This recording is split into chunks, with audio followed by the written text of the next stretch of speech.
Every spring, the New Mexico Coalition to Enhance Working Lands, otherwise known as NMCEWL, convenes for an annual summit to highlight successful collaborations from the previous year and to look forward to future opportunities in the land of enchantment.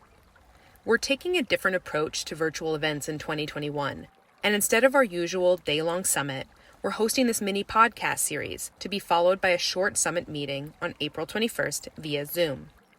Our goal for the summit this year is to not only encourage folks to engage with the content of these interviews, but to give listeners the opportunity to do so from somewhere other than in front of your screens.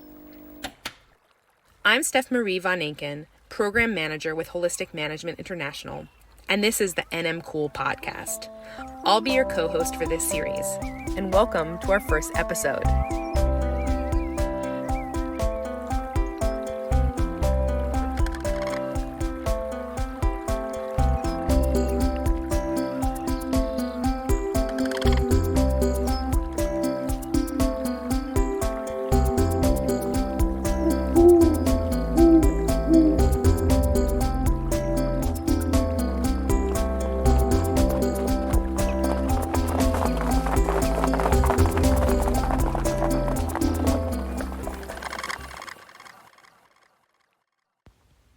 We really want this to be a platform to showcase our guest speakers and their projects. So I'm going to keep my comments to a minimum and stick to our interview questions from the NMCEWL Summit team. Let's dive in. Today we are joined by Lance Irving and David Bailey of the Sand County Foundation. Can you all go ahead and introduce yourselves? Sure. Hi, it's a pleasure to join you today. My name is Lance Irving. I'm the National Director of the Leopold Conservation Award Program for Sand County Foundation, and I am joining you from Wisconsin today. And my name is David Bailey. I am the Western Director for the Leopold Conservation Award. I've worked for the Sand County Foundation for just over 2 years, and I hail from Liberty, Utah. Wonderful. Thank you both so much for joining us today. We're really excited to have you here. Can you start off by telling our listeners what the Sand County Foundation does? Sure. The Sand County Foundation is a 501c3 that is based in Madison, Wisconsin, though we do work all throughout the country. We work at the intersection of agriculture and environmental improvement. There is no place called Sand County. It is a reference to Aldo Leopold's book, A Sand County Almanac. And we take some of that timeless knowledge that Leopold imparted on us and help to recognize that working lands can be an answer to environmental challenges and that conservation and production can and should have a symbiotic relationship. Thanks, Lance. I think a lot of our listeners can align with what you just shared. So what's the Leopold Conservation Award, and when did it come to New Mexico?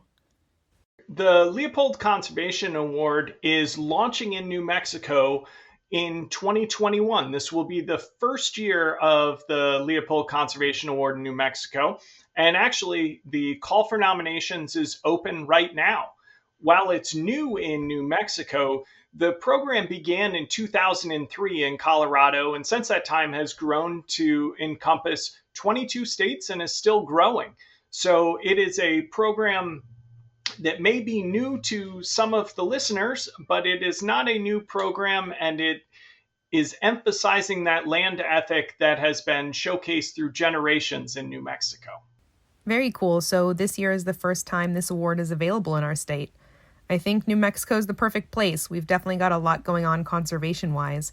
I'm looking forward to seeing who applies. As you know, collaboration is a core ethic of NMCEWL. Why is collaboration for working land stewardship in New Mexico important, and how does this happen in your work? Collaboration for working land stewardship is incredibly important all throughout the country, and especially in New Mexico. When people think of working lands, often they only think of the food and fiber, but in reality, working lands produce water quality and quantity, wildlife habitat, carbon sequestration, and just a wide variety of environmental benefits. Regardless if you're in a rural or urban area, what happens on working lands directly impacts you. In the Leopold Conservation Award Program, this collaboration happens in many different ways. New Mexico is a diverse state, And the way that conservation can be successful on working lands is just as diverse. We rely on the collaboration not only to spread the word about the program and encourage deserving land stewards to apply, but also to share the stories of conservation success so that all New Mexico folks have a better understanding of the importance of conservation on working lands, and they can relate to what is produced on working lands besides just food and fiber. Can you list any of the folks that y'all worked with? Here in New Mexico, we are launching the program in a partnership with the New Mexico Association of Conservation Districts, the New Mexico Coalition to Enhance Working Lands, Quivira Coalition, and along with support from our national sponsor, American Farmland Trust. These are the partners that are helping to bring the program to New Mexico, but it is not a complete list at all. Even though this is the first year of the program, different organizations have already jumped in to support the program, which I think is indicative of the collaborative nature of New Mexico and the focus on conservation. Organizations like the Dixon Water Foundation, USDA NRCS, Tri-State Generation and Transmission Association, a couple of private donors, Holistic Management International, have all come on board because they want to see this program launched in New Mexico. Yeah, and I know we can all agree that recognizing land stewardship is vital to the New Mexico environment. What is the biggest opportunity collaboration offers to help you reach your goals? One of, if not the biggest opportunity to impact conservation success through collaboration is that each different group involved may share a portion of their audience, but the more folks that are collaborating, the more widespread the message is communicated, not only to hear the success stories, but to showcase that all of these diverse organizations are invested in conservation success. The Leopold Conservation Award is not just a way to let the non-ag public know what's happening on working land. It's also an opportunity to share examples of how other farmers and ranchers and foresters in your state are tackling some of the same issues that another farmer, rancher, or forester may be facing. Agriculture and conservation organizations share many of the same goals. By coming together as a group, we can achieve so much more than any one organization or industry. I heard you say amplification in there, and also community, because you're building this community around the folks who are doing this necessary work. What does the word community mean to you, and how does it inform how you go about creating mutually beneficial partnerships and spaces? To me, community means so much more than just a set geographic area. I would argue that community involves not only the people, but also the environment. The Leopold Conservation Award focuses on the fact that people and wildlife and the environment are all part of the same greater community. If a farmer or rancher cannot make a living, then that land no longer is providing some of those environmental benefits. If they can make a living and also provide abundant clean water, improved air quality, wildlife habitat, to me, that is just a win-win situation. The criteria of the award doesn't limit acreage or what you're producing. It's not livestock or crop specific. It truly gets to the heart of who's doing the best with their opportunity. And it serves as a way for a community to celebrate one of their members that is producing benefits for their entire community. Conservation, agriculture, food, outdoor sports, and general community health are all intricately linked. When environmental improvement occurs on working lands, not only does it produce good, abundant food and fiber, it helps that farmer or rancher stay on that land, provide those other benefits, and that has a positive economic impact on the greater community as well as the environmental benefits. I would just add too that as we had this Leopold Conservation Award, and I think we're up to 22 states, the vast variety of farmers and ranchers across the country, even though we may have a rice farmer in California and a cranberry grower in the East, they all have this same tight-knit, collaborative feeling within themselves, and they're connected through this idea that conservation is key to their success, no matter where their operation exists. So conservation is the main driving force connecting everyone into this bigger community of award recipients. Absolutely. Yep, it's the key. And is there also a network that connects these recipients nationally? There is, and every few years we host a national symposium where we invite all Leopold Conservation Award recipients from around the country to gather. Not only is it networking, but it is also learning from their peers that have that same conservation ethic, if you will. So we gather them together. We oftentimes refer to Leopold Conservation Award recipients as alumni. And there is this network that is created within a state, within a region of folks that have that additional resource of people to bounce ideas off of and just figure out new solutions to old problems. The other thing I would mention here is that one of the exciting things is that the Leopold Conservation Award is not just an award, it's a program.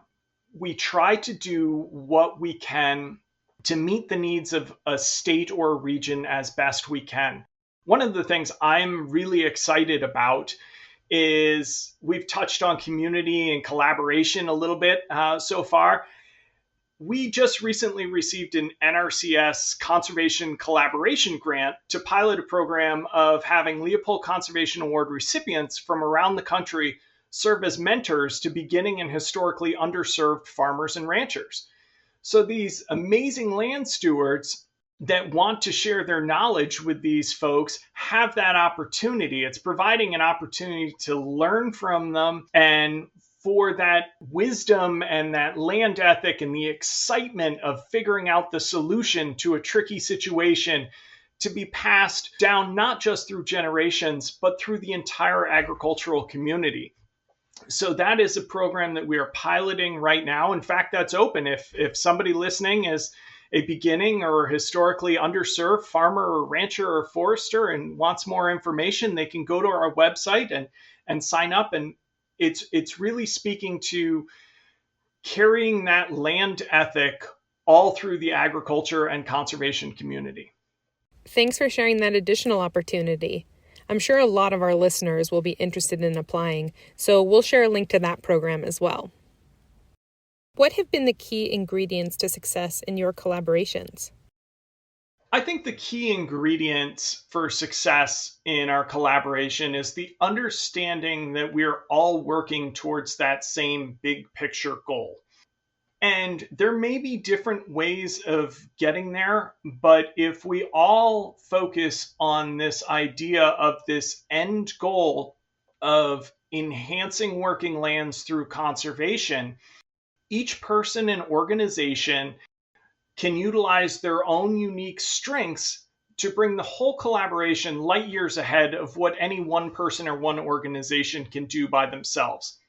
I believe it's incredibly important to get different perspectives and ideas. One person's life experience differs from any other, and the more collective knowledge and skills that we have working together for that shared common goal, the better. At the end of the day, successful collaborations involve a lot of listening and openness to ideas that are not your own in order to reach that shared common goal.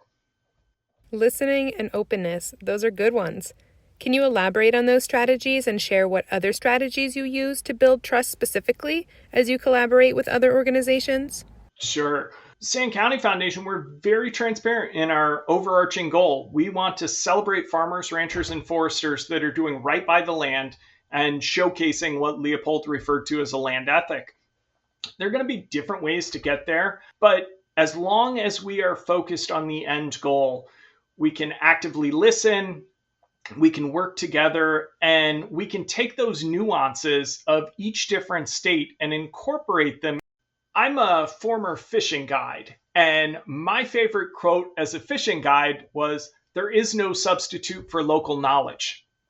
Understanding that the folks on the ground dealing with these issues every day have that local knowledge is imperative to being successful. we may know a lot about the program and how to implement it and best practices and what works, what doesn't. But our partners and our collaborators in New Mexico know about the unique situation that New Mexico farmers and ranchers are facing. And so we need to listen to them to celebrate the diversity of working lands across the state and across the nation. Stephanie, I would just like to add in regards to collaboration, I think a lot of the networking and collaboration that goes on takes place as I go out into a state. Obviously, I know a lot of the folks here in Utah. I worked in the industry. I have worked in the agricultural industry for, close to 30 years, really. And so it was easy in Utah. But as I go out to other states, I may not know about how a rice operation works in California. But being on the ground with them and just visiting one-on-one with them, for me, is the key to success in each individual state. I have the opportunity to attend a few different conferences where we network together and we share common goals and interests. And I'm amazed continually how sometimes we think organizations wouldn't partner up because maybe they have different overall goals. But I think all of these organizations care about the environment and how things really operate, when we get into the details on the ground. So I think the common interest that we all share is the opportunity to preserve, protect, and enhance the environment. So that's what we're all about. Thanks, David. It sounds like between the two of you, y'all have a lot of experience working with folks on the ground in these different states, and now here in New Mexico. What are some of the lessons you've learned from these collaborations? One of the biggest things that we have learned through collaborating with partners and sponsors with the Leopold Conservation Award program, both nationally and in New Mexico, is just the wealth of knowledge and passion that is out there. As individuals and organizations, we all have core competencies and knowledge about things that we are particularly interested in or particularly strong in. When we combine those strengths and truly listen to each other and play to each other's strengths, we create this unbelievably strong team that's all working together, doing what they're best at, and that way we can achieve some great things. Even the term working lands means many different things to many different people. Bringing those different voices and perspectives together to collectively work towards the overarching goal of achieving conservation success means that we have more tools at our disposal, more knowledge at our disposal. It might be something like a company wants to make the public aware of their focus on conservation and agriculture. Maybe it's a natural resources professional that wants to recognize somebody that they've really enjoyed working with and learned a lot from. Perhaps it's a farmer or rancher that wants to prevent other farmers or ranchers from making the same mistakes they did. When we put all those perspectives together, it helps us as a community elevate each other, learn from each other, and just be inspired by the land ethic that's so strong all across the nation and especially in New Mexico. Absolutely. And I think Aldo Leopold would agree when I say that New Mexico is a truly remarkable state. So you both don't know this about me, but I am all about moonshots. So keep that in mind when you're answering this next question. What do you think the best possible outcome is for the Leopold Conservation Award program? We would like to have an overwhelming number of applicants say, hey, this is what I do. I can't think of anything better than too many applicants because we're doing too many things that are good for the environment. You can imagine we have many producers in New Mexico and across the country, but particularly New Mexico, who are doing wonderful things on the land. They're implementing a variety of projects and they're enhancing their landscapes. And it's just for us to be able to showcase that to others.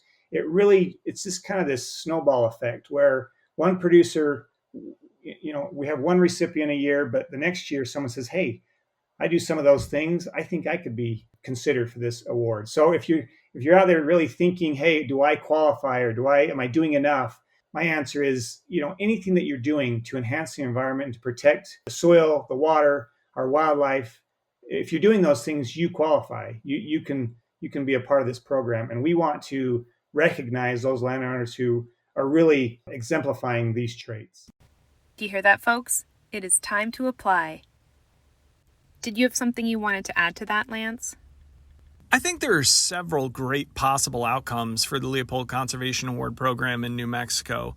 A couple of the first that come to mind are we're creating examples of how other New Mexico farmers and ranchers and foresters are achieving conservation success and communicating that to other landowners and other folks on the land in New Mexico. The credibility and relatability of somebody overcoming some of the same challenges that they are facing in their own area, that's an incredibly powerful tool. Showcasing all of the organizations involved with the program in their collaboration in making the program happen is an amazing thing. One year it might be a small organic farm, the next year a large ranch.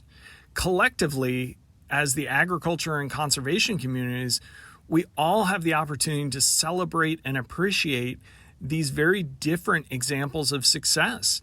Just because somebody doesn't grow the same crop or raise the same livestock as you, doesn't mean that they're not lessons that you can learn from them. And when we are all successful in what we are doing, collectively, it helps the entire industry. I think another great outcome is helping to showcase how many organizations and individuals are truly vested in landscape scale conservation success. A supporter of the program can utilize the program as a way to show that conservation and agriculture is important to them. It's an opportunity for more folks to appreciate that there is far more than food and fiber being created on working lands. We're all part of the same greater community, and when one member does well, it helps so many others. I've never met a farmer, a rancher, or a forester that wakes up in the morning and says, I'm going to harm the land today. Those on working lands love the land, and this is a way to empower them to share their stories, their successes, their failures, and shorten that learning curve for other folks. Because when one of us succeeds collectively, we all succeed. When one of us succeeds, collectively we all succeed. Thank you for reminding us of that truth nugget. That is very important when it comes to conservation, regenerative agriculture, and collaboration. I want us to save some time at the end of our interview to explain the logistics of this year's award application process with our listeners. But before we do that, is there anything else you'd like to share that you feel is important for folks to hear? And I think I would just add, as I've worked within the agricultural community, grew up on a farm myself, and have continued to work with landowners and land stewards, it's clear beyond any measure that those that are working on farms and ranches and own property and have a deep sense of gratitude for what they have, it's clear that this is not just a job for any of them. That this is a part of who they are. This is a part of their soul, their being, however you want to say it. We recognize that this is more than just a 9-to-5 job that they go to every day. This is their heart and soul.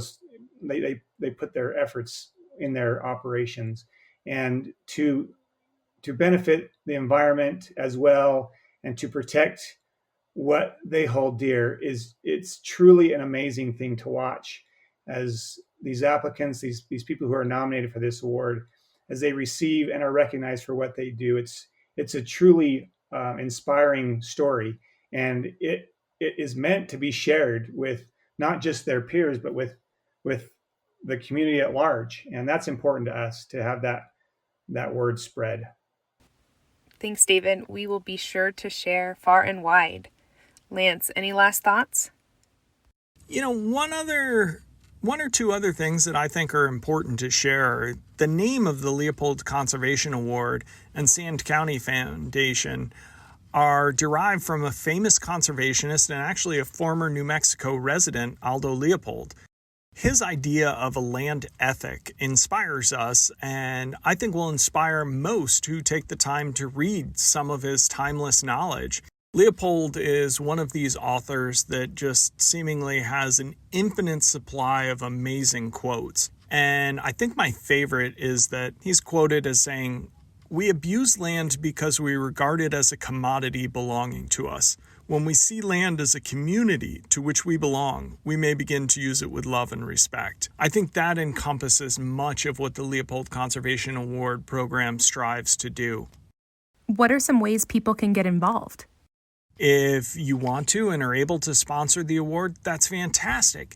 If you want to nominate somebody, that's fantastic too.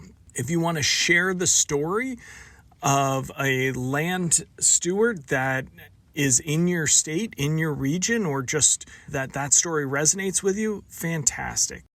If you just want to be inspired by what other land stewards are doing across the nation, you can just head over to sandcountyfoundation.org and see 150 different examples of conservation success through our Leopold Conservation Award recipients.